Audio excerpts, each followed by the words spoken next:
నమస్కారం అండి. నేను doctor Sunil Reddy, consultant neuro psychiatrist and sexologist at treatment range hospital KBHP Hyderabad. నేను ఈ మధ్య లైక్ కపుల్స్‌ని ఇంటర్వ్యూ చేసేటప్పుడు డ్యూరింగ్ కపుల్ థెరపీస్ నాకు ఏంటి అంటే ఇన్‌ఫర్టిలిటీ అంటే పిల్లలకు కలగకపోవటం గురించి ఎక్కువ మంది క్లయింట్స్‌ని చూస్తున్నాను. సో, ఈ విషయంలో ఏంటి అంటే పిల్లలకు కలగకపోవడానికి ఇండివిడ్యువల్‌గా వాళ్ళు ఫేస్ చేసేటివి అంటే మగవాళ్ళలో ఎరెక్టైల్ డిస్‌ఫంక్షన్ కావచ్చు, ప్రీమెచ్యూర్ ఎజాక్యులేషన్ కావచ్చు అండ్ ఇలాంటి రకమైన సెక్షువల్ డిస్‌ఫంక్షన్స్.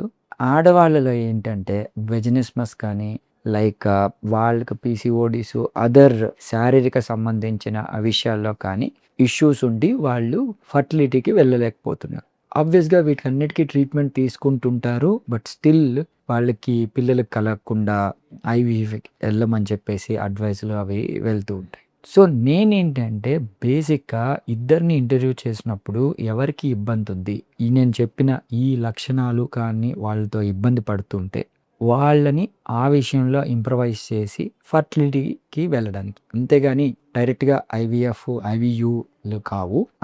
ఇప్పుడు ఫర్ ఎగ్జాంపుల్ మగవాళ్ళలో erectile dysfunction, premature ejaculation, performance యాంగ్జైటీలు ఉండి వాళ్ళు సెక్షువల్ యాక్ట్‌ని కంప్లీట్ చేయకపోవటం వల్ల వీళ్ళలో ఉన్న ఆ స్ఖలనం అనేది బయట జరిగిపోవటమో, లేకపోతే యూట్రస్ వరకు వెళ్ళలేకపోవటం వల్ల ఇబ్బంది కలుగుతూ అంటే ఫర్టిలిటీకి వెళ్ళరు. ఇన్‌ఫర్టిలిటీగా ఉండిపోతారు. అదేవిధంగా ఆడవాళ్ళలో ఏంటి అంటే మగవాళ్ళని అలౌ చేయకపోవటం అంటే సెక్షువల్ యాక్టివిటీకి వెళ్ళకపోవటం అనేది ఆడవాళ్ళలో ఏంటంటే ఒక రకమైన భయం ఉంటుంది. ఒక వెజినిస్మస్ అనే కారణం వల్ల ఆ వెజైనాలోని రింగ్ ఫార్మ్ అయిపోవటం, గట్టిగా సెక్షువల్ యాక్టివిటీ అంటేనే భయమేసిపోవటం, కొంతమంది కాఫ్ వచ్చేయటం, ఏడవటం, భయపడిపోవటం, పాల్పిటేషన్స్ రావటం, పానిక్ అటాక్స్ రావటం, గాలాడకుండా ఉండటం. ఇలాంటి ఇష్యూస్ వల్ల మగవాళ్ళని అలో చేయరు. అంత ఫ్రెండ్లీగా ఉంటారు, మాట్లాడతారు. అంత మామూలు టైంలో రెగ్యులర్‌గా ఉంటారు. బట్ బెడ్ పైన ఇవి ఇష్యూస్ వస్తాయి. సో,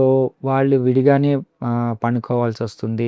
పక్కనే పడుకున్న సెక్షువల్ యాక్టివిటీ ఎంకరేజ్ చేయరు. ఇలాంటి ఇష్యూస్ ఉంటాయి. ఫస్ట్ వాటిల్ని కరెక్ట్ చేయాలి. కాకపోతే ఇక్కడ ప్రాబ్లమ్ ఏమవుతుంది అంటే ఇలాంటి విషయాలు డాక్టర్స్‌తో చెప్పుకోవటానికి కానీ, లేకపోతే ఫ్రెండ్స్ దగ్గర కానీ, పెద్దవాళ్ళతో కానీ డిస్కస్ చేయడానికి ఇబ్బంది పడుతుంటారు. వాళ్ళు ఎప్పుడైతే ఇలాంటి విషయాల్ని డీల్ చేసే డాక్టర్ దగ్గర ఏదర్ సైకియాట్రిస్ట్ దగ్గరికి, సెక్షువాలజిస్ట్‌కి వెళ్తారో వాళ్ళు దీన్ని ఈజీగా మాడిఫై చేసి సింపుల్ థెరపీస్‌తో మాడిఫై చేసి కపుల్ థెరపీస్ అనేది one of the easy technique. ఈ టాక్ థెరపీస్‌తోనే అయిపోతాయి.